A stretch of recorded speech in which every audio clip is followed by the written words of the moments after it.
It's a big sky until two planes end up in the same place. Climb.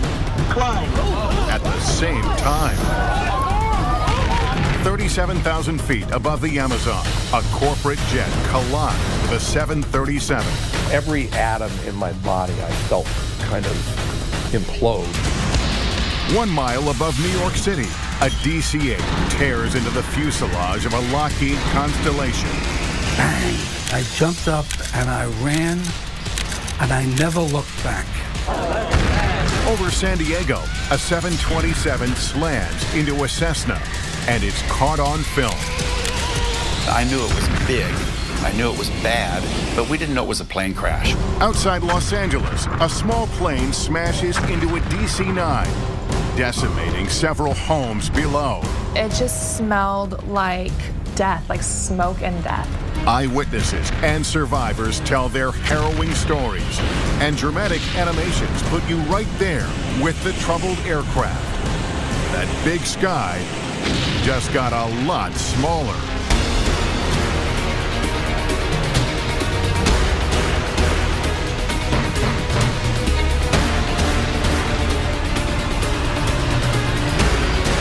Why planes crash. Collision course. A new concept in air transportation. The travail has been taken out of travel. When this short film about transatlantic commercial jet travel was released by Pan Am in 1958, flying was a special occasion. People got dressed up. Meals were served on white linen. Delicious food adds to the enjoyment. We all know that's changed, but an even more significant change is the increase in air traffic. Flying over the U.S. in 1960, there would have been about 1,400 planes in the sky at any given time. Today, that number is more like 7,000. In 2011, we flew almost 3 billion people. We fly about the population of the Earth every 24 months or so, and it's expected to grow. With such an increase in volume worldwide, it seems there would be a greater risk of planes colliding in the sky. But technology is more sophisticated than ever, so these types of accidents are actually less frequent than in the earlier days of passenger jet travel.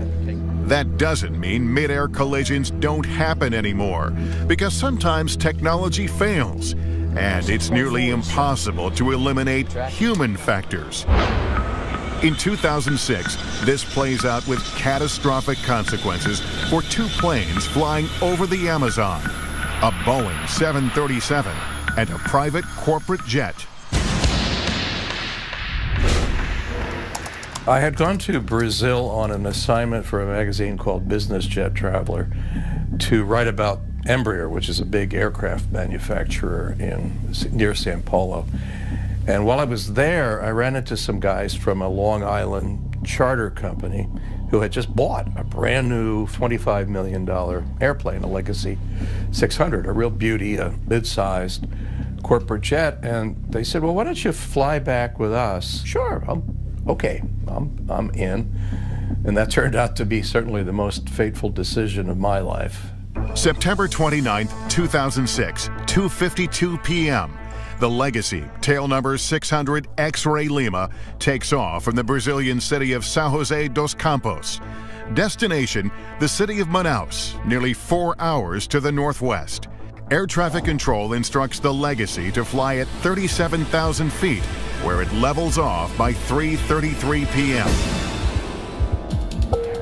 Meanwhile, 2 minutes later, Gol Airlines Flight 1907 departs Manaus for the country's capital of Brasilia in the south.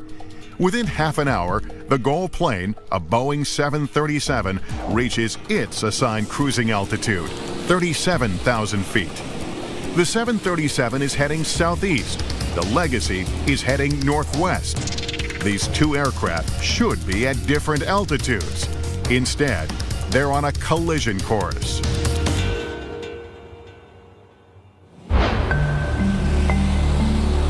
It was a beautiful day, some puffy white clouds in the sky, but nothing obscuring our view. and we took off for what was to be a routine flight. We were flying with very competent pilots in a brand new airplane. What could be bad about that? Both sets of pilots are in contact with air traffic control, operated by the Brazilian Air Force. But starting at 4:02 p.m. northwest of Brasilia, there's a problem. The Legacy's radar data is no longer being received by air traffic control. At some point during the flight, the transponder, which provides altitude information to the controller, inadvertently disappeared. A transponder is critical, not only to relay key information to air traffic control and nearby planes, but also in order to enable TCAS, the Traffic Alert and Collision Avoidance System, which warns pilots when another plane is too close. Traffic. And advises preventive action. Climb. In addition to the missing transponder signal, which is preventing the Legacy from sending its data, there's another problem: well-documented radio dead zones over the Amazon. Beginning at 4:26 p.m., air traffic control and the Legacy pilots make several attempts to verbally communicate, all unsuccessful. Under normal circumstances, they would acknowledge each other's calls. Brazilian air traffic control system, in its overall shoddy performance, had misprogrammed its own consoles so that it had given 5 radio frequencies for the area that the pilots were in, 4 of which were in complete error. Had nothing to do with that sector. Unbelievable, right? But that's the way it was. Even though air traffic control clears the Legacy to fly at 37,000 feet, when one controller hands the plane off to his replacement at the end of his shift, he tells him incorrectly the plane is at 36,000 feet. In reality, the Legacy and the 737 are at the same altitude, traveling at about 500 miles an hour apiece. So when they do collide at that high velocity, there is typically total destruction of the aircraft.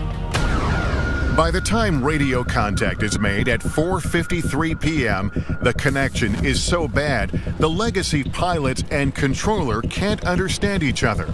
The planes are closing in. Everybody was sort of dozing or working. I hear and feel bang. And the loudest noise I've ever heard, now I was in Vietnam and I've heard bombs, just bang. And every atom in my body I felt kind of implode. Because of the angle at which the planes collide, the 737, though much larger, takes a far worse hit than the Legacy. One of the wings, which has a winglet on it, actually sliced through the 737 wing. There's a lot of flight control systems that are damaged. It rendered the airplane incapacitated and uncontrollable. And as the 737 went out of control, of course, the aerodynamic forces actually caused it to start to break up in flight.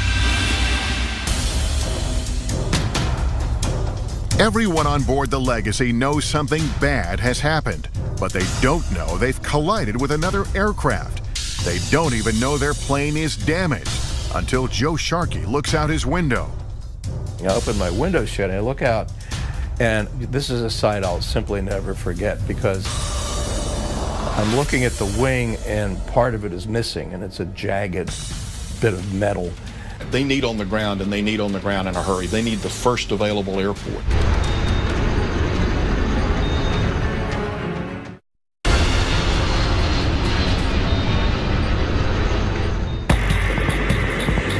September 29, 2006, 7 miles above the Brazilian Amazon, a 737 collides with an Embraer Legacy. It's a devastating accident. The 737 is rendered uncontrollable and plummets toward the ground. But the Legacy is still in flight, its left winglet gone and horizontal stabilizer damaged. As the pilots struggle to fly the plane, no one on board knows there's been a mid-air collision. What they do know is they're in trouble.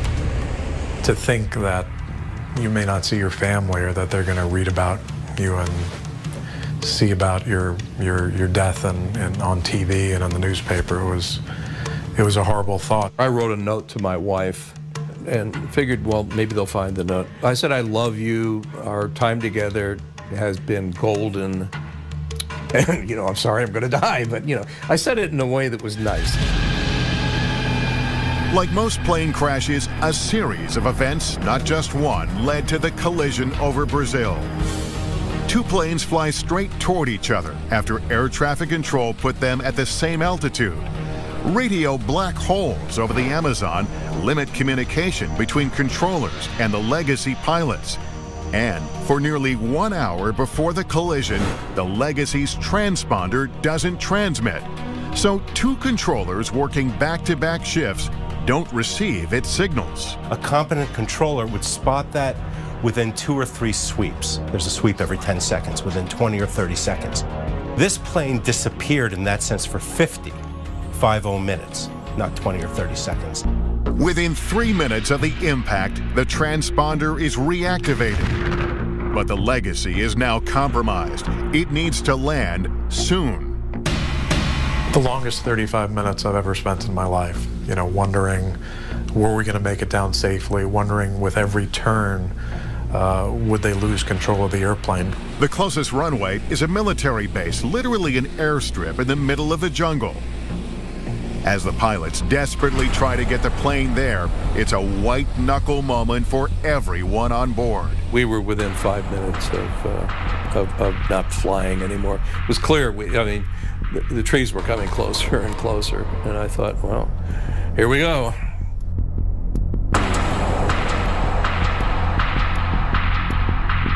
Once safely on the ground, the passengers, still unaware how they got into this situation, are happy to be alive.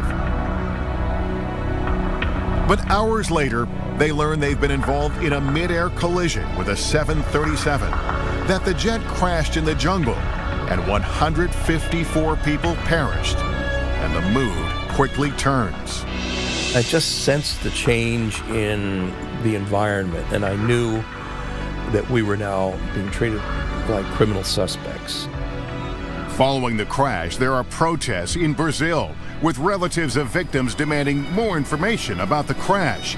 Writer Joe Sharkey says much of the anger turns toward the American survivors. Crazy rumors were starting to fly in Brazil. Among them was that at the time of the accident, because I, the reporter, was on board, it was a brand new plane, the two American pilots were flying loop-de-loops to show the plane off over the central Amazon, causing the disaster. Now that's crazy. Of course, when the plane's instruments were studied, it was clear that the plane had been steady as a rock at 37,000 feet. Joe Sharkey is held in Brazil for 2 days. The pilots, Joe Lepore and Jan Palladino, are held for more than 2 months. When they are finally allowed to leave the country on December 9th, 2006, they receive a warm welcome back at their company headquarters in Long Island, New York. But the pilots' problems are far from over. 9 months after the accident, the Brazilian government indicts the American pilots, as well as 4 of its own air traffic controllers, for exposing an aircraft to danger. The international aviation community has come out strongly against criminalizing accidents. We have to know what they were thinking, what decisions they were making, why they acted the way they did. And if there's a fear of going to jail and that punitive action against them, then that's going to inhibit the information that we as investigators get.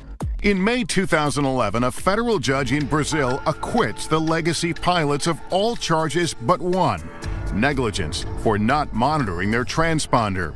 The final terms of the sentence are pending, but it seems unlikely the pilots will serve jail time. Joel Weiss, attorney for the pilots, says they were never at fault because the transponder was on, but then, without warning, his clients say it went off or into standby mode. We have all kinds of anecdotal evidence from all over the world, and particularly in Europe, of this kind of transponder unit simply failing without any indication whatsoever in the cockpit that it had failed.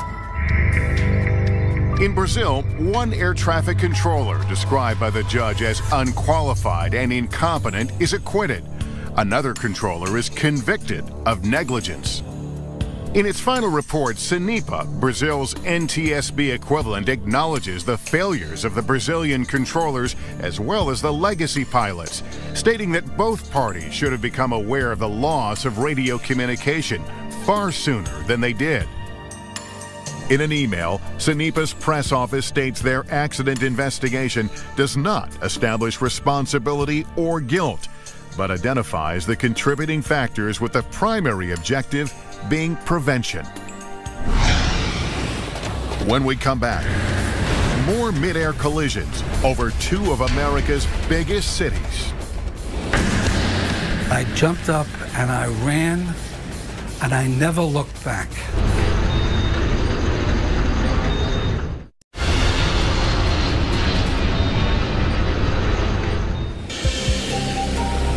Before there was a modern air traffic control system, the burden of maintaining separation between commercial aircraft fell mainly on pilots. They kept their distance using what's called visual flight rules, otherwise known as C and B scene. Think of it as driving your car. You avoid traffic by seeing it and not putting your car where there's another car. The airplane works in visual flight rules the same way. C and B scene is a catastrophic failure in two deadly collisions between the same two airlines, TWA and United. The first crash is over the Grand Canyon on June 30th, 1956. These two pilots were having to deviate around thunderstorms. They actually didn't know that when they came back around the backside of the clouds, the other aircraft was there. The United DC-7 and TWA Lockheed Constellation, or Super Connie, collide at 21,000 feet. At the time, it's the deadliest accident in aviation history. The tragic aftermath of Saturday's TWA United Airlines crash, which claimed 128 lives. It was a watershed event. It was one of those accidents that we as a society said we're not going to have that anymore. The collision prompts the Federal Aviation Act of 1958, which creates the FAA, whose mission is to provide the safest, most efficient aerospace system in the world. Unfortunately, change doesn't happen quickly enough.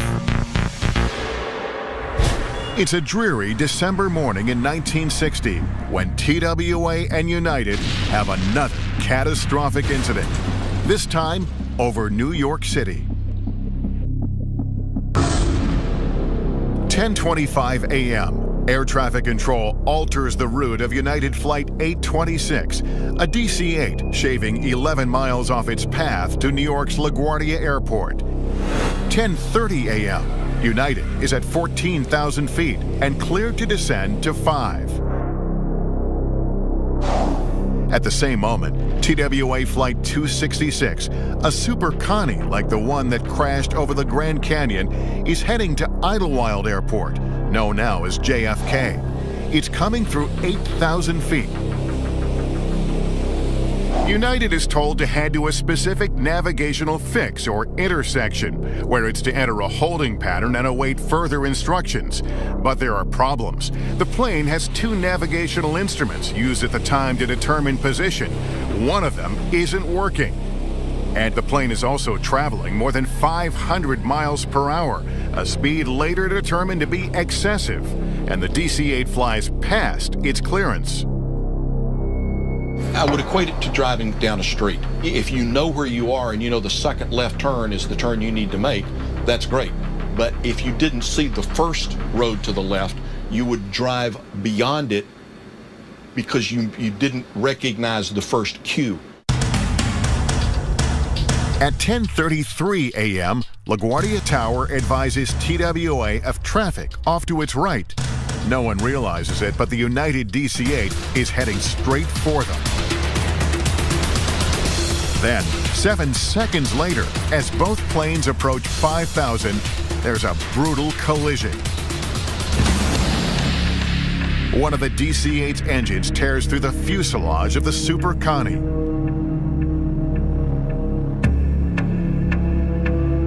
The TWA plane breaks into pieces and goes down on the spot, crashing in Staten Island's Miller Airfield.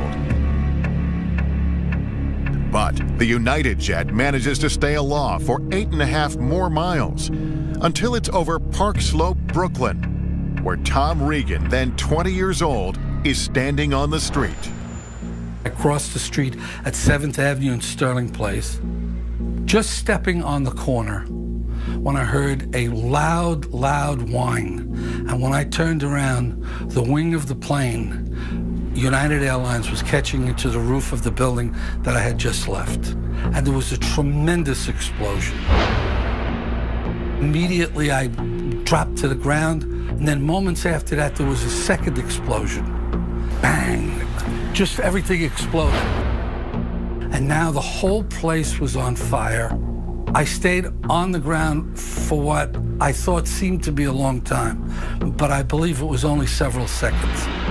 And I jumped up and I ran, and I never looked back.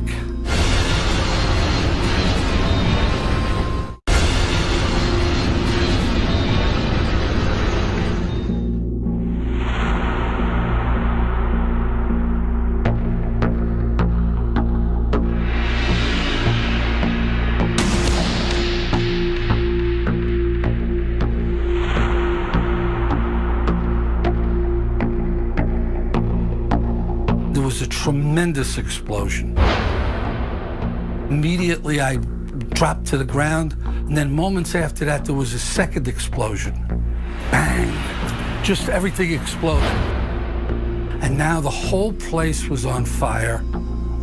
On the street, people are astounded to learn there's a single survivor, 11-year-old Stephen Baltz of Wilmette, Illinois, who's thrown from the United plane into a snowbank.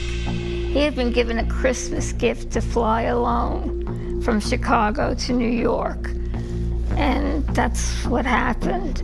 At the time, Barbara Lunis is a recent nursing school graduate working at Methodist Hospital a few blocks from the crash site. She's assigned to care for Stephen overnight. He's badly burned. I couldn't tell if he was white or black. He was just charcoal. I think they said it was 85% of his body. Within hours, the boy's father arrives in New York and speaks to the press. Mr. Baltz, how do you and Mrs. Baltz feel about your son being the sole survivor here? We have great heartfelt sympathy for all of the people who were not as fortunate. The country rallies behind Stephen, but his injuries are too grave. And if I had been in nursing longer, I would have known there was no chance, but that's why I think they put me there. Stephen Baltz, our little 11-year-old boy, the lone survivor of the plane crash in Brooklyn, expired at 1 p.m., just a few minutes ago. The little boy closed his eyes and went to sleep. With the final death toll at 134, including 6 on the ground, the 1960 crash over Park Slope replaces the Grand Canyon collision as the deadliest U.S. commercial aviation disaster to that point. To investigate the accident, the Civil Aeronautics Board, the forerunner to the NTSB, uses flight data recorder or black box technology for the first time ever. The conclusion? United Flight 826 proceeded beyond its clearance limit, or the place it was told to go, into a holding pattern. Its high rate of speed and the change of clearance or shortcut it was given by air traffic control are contributing factors. Within 3 months, President Kennedy establishes Project Beacon. The task force is mandated to review the country's aviation facilities and put together a long-range plan for the future of air traffic in the U.S. Like building blocks, each mid-air collision has helped make the skies safer. So much safer, in fact, that according to an MIT study, technology has advanced to the point where we can expect only one mid-air collision every 100 million flight hours. The last time 2 commercial jets collided over the U.S. was the 1960 accident above New York City. Since then, there have been 3 more mid-air collisions, all involving 1 large aircraft and 1 small. In 1967, Mary Schulte's father is at the helm of a Piedmont Airlines Boeing 727, which collides with a twin Cessna over North Carolina, killing 82 people. 2 pilots show up at the front door, ring the doorbell, and inform my mother that my father's plane had crashed. And I told him that couldn't be true because he was the best pilot. The outgrowth of it was a very strong commitment by Piedmont Airlines to be involved into the traffic collision avoidance system. And some years later, they were one of the first, if not the first, airline to fly with an active TCAS system on board. 6 years later, Betty Barrett is aboard a charter jet when it collides with a DC-9 over France. All 68 on the DC-9 perish. Everyone on Betty's plane survives. My father was sitting in the aisle seat, and I was sitting on the right-hand side, and I turned around, and he's very British and very stoic, and I said, "Daddy, do you think we're going to make it?" He said, "I rather doubt it, darling," and pointed to the other wing. Somebody sent me this picture of when we landed of the plane, and as you can see, the tires are all blown out, and this is the broken wing here. You can see all this, and I was told afterwards if we had lost 1 more meter of our wing, in other words, it ends here, then we would have blown up as well. I keep this always in my room to remind me that if you survive this, you can survive anything. Then, in 1978 and 1986, there are 2 more mid-air collisions in the U.S. Building on the accidents that preceded them, they force major change in the aviation industry. There are eerie similarities. Both occur in broad daylight on picture-perfect days in Southern California. The first, on September 25, 1978, is caught on camera.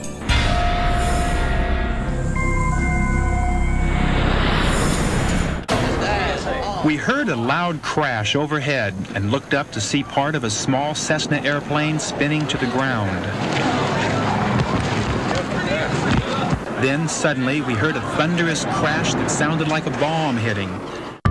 No one knows it yet, but 17 seconds earlier, half a mile above them, the private plane has collided with a Boeing 727, Pacific Southwest Airlines, PSA, Flight 182.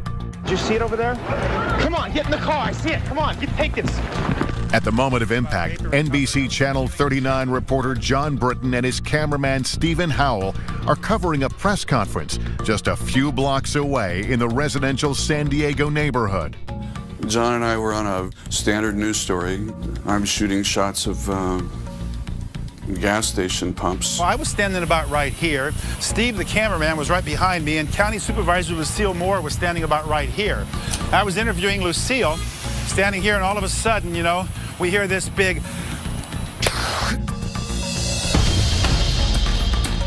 Something started falling out of the sky. People started just going, oh my gosh, oh my gosh. And I just clicked the camera on right away and just moved out to the left side.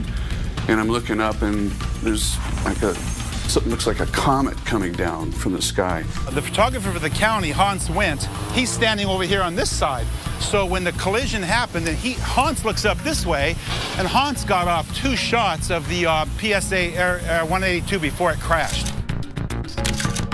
When I looked up, all I saw was the airliner with the engine on fire, and it was starting to bank to the right.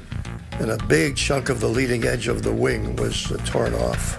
So I knew that the plane, you know, had to crash. It couldn't possibly survive. And everything happened very fast. I just got off 1 shot, sort of by instinct, and the second picture was almost a silhouette. Cameraman Steve Howell and I rushed to the scene 2 blocks away. There were several homes involved in a raging fire. There was thick black smoke shooting 300 to 400 feet into the air. It's just as a wall of flames. I'm going, it must have been a gas main or something, you know. I mean, how could this be? This was the largest thing that had ever happened to me in my news career to that point, and I knew it was big, I knew it was bad, but we didn't know it was a plane crash. When we come back, how an assumption leads to tragedy. They're required to tell air traffic control that they no longer have the Cessna in sight. That didn't happen.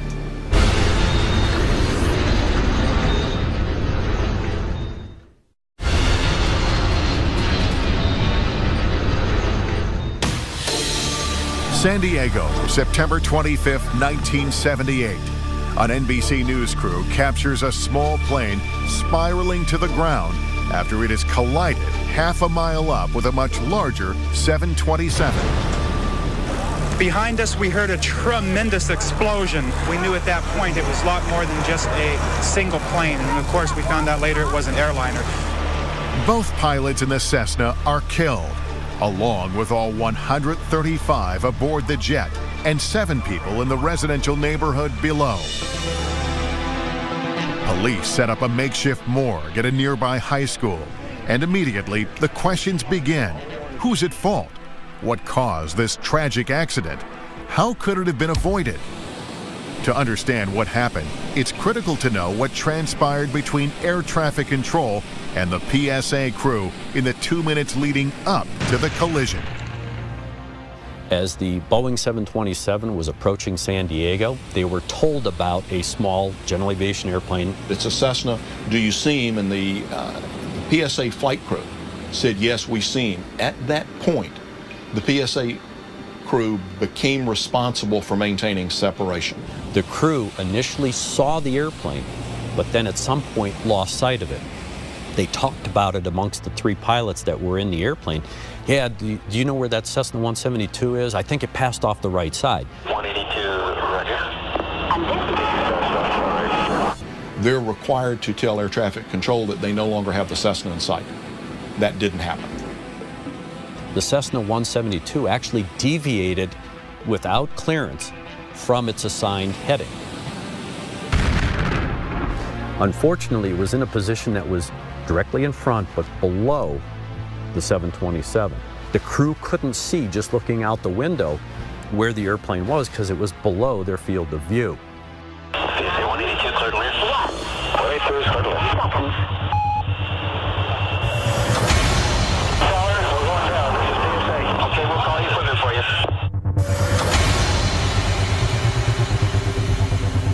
This 172 struck the leading edge of the right wing about halfway across the span, and that is the famous picture. You see smoke and fire trailing from the right wing of the Boeing 727.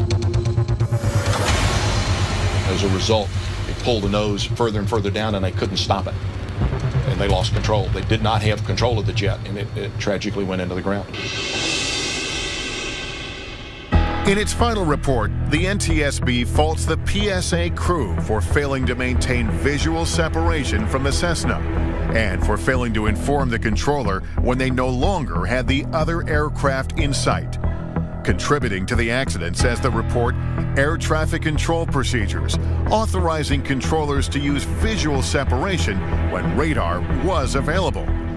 The report notes that flight crews exercise a lower degree of vigilance in areas where they receive radar assistance.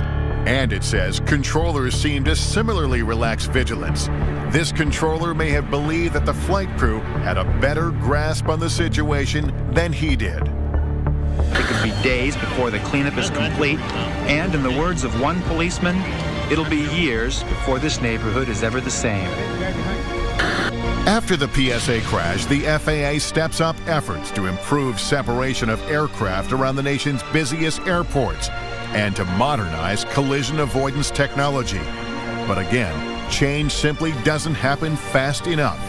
8 years later, 1986, another sunny day over Southern California, another jet, another small aircraft, and another catastrophic mid-air collision.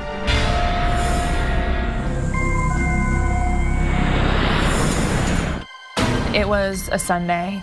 It was in August. And my brother and I were playing on the driveway. My father was sitting on the lawn, and we were on our bikes. And I remember my brother just very casually said, "Look, there's a plane on fire, and it's coming down on our house." 6,500 feet above Cerritos, California, a suburb east of Los Angeles, a privately owned Piper Archer has strayed into the path of Aeromexico Flight 498, a DC-9 with 64 people on board. At the time, Corinne Kingsbury is 5 years old. My father came and swooped us and brought us into the garage.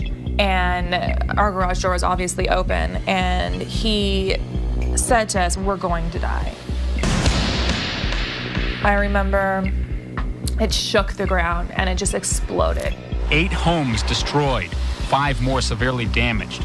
24 dead on the ground, and that number may go higher. I also remember seeing body parts and seats and people still in seats. It just smelled like death, like smoke and death. Corinne's house is spared, but many other homes in the neighborhood are not. When we come back, after the second mid-air collision in 8 years, a public outcry for change amid heartbreaking loss. I mean, who thinks your family's going to die in a plane crash, really? I mean, car accidents, not a plane crash.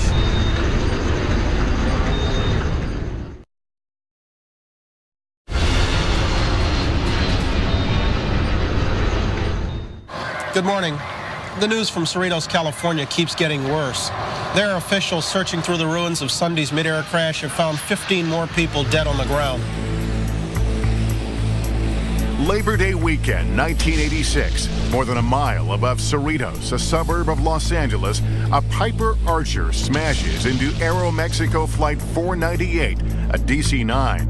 The top of the Piper is sheared off, instantly killing all 3 passengers aboard, a middle-aged couple and their adult daughter.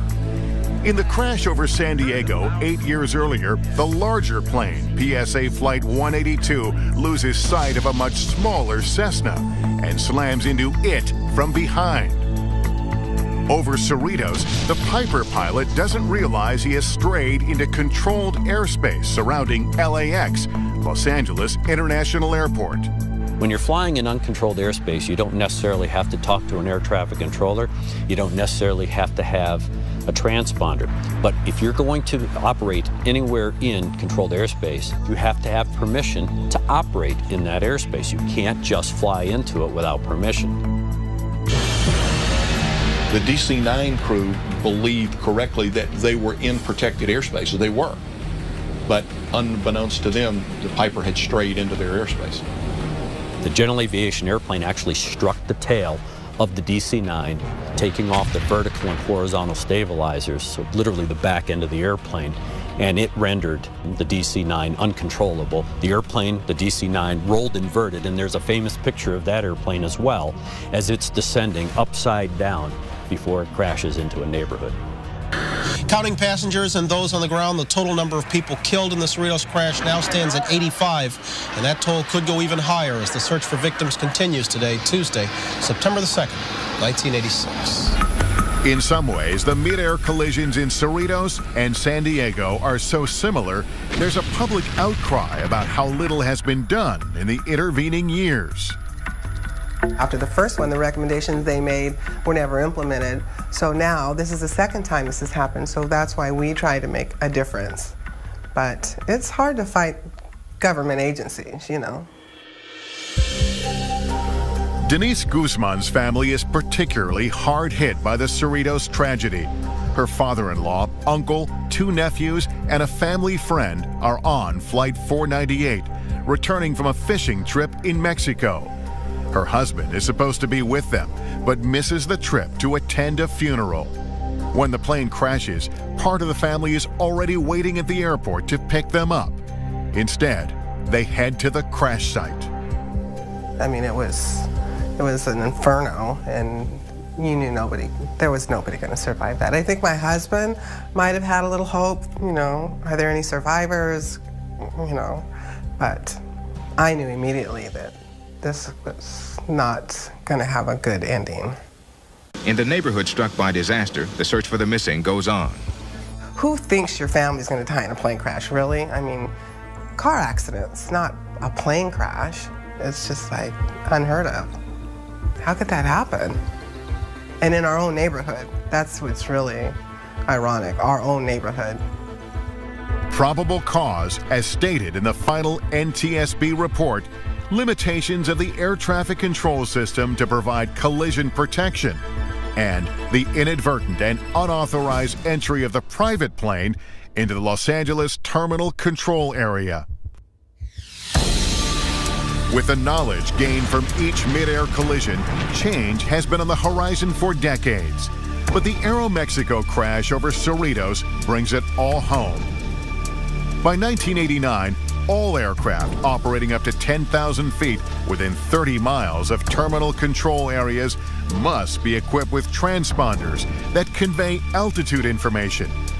By 1993, all commercial carrier aircraft with 10 seats or more operating within U.S. airspace are equipped with traffic alert and collision avoidance systems, TCAS. The culmination beginning back with Piedmont Flight 22 going through the PSA accident and then finally through the Cerritos accident were all building blocks to promote this technology, which evolved into the modern system of TCAS, which is a great predictive tool.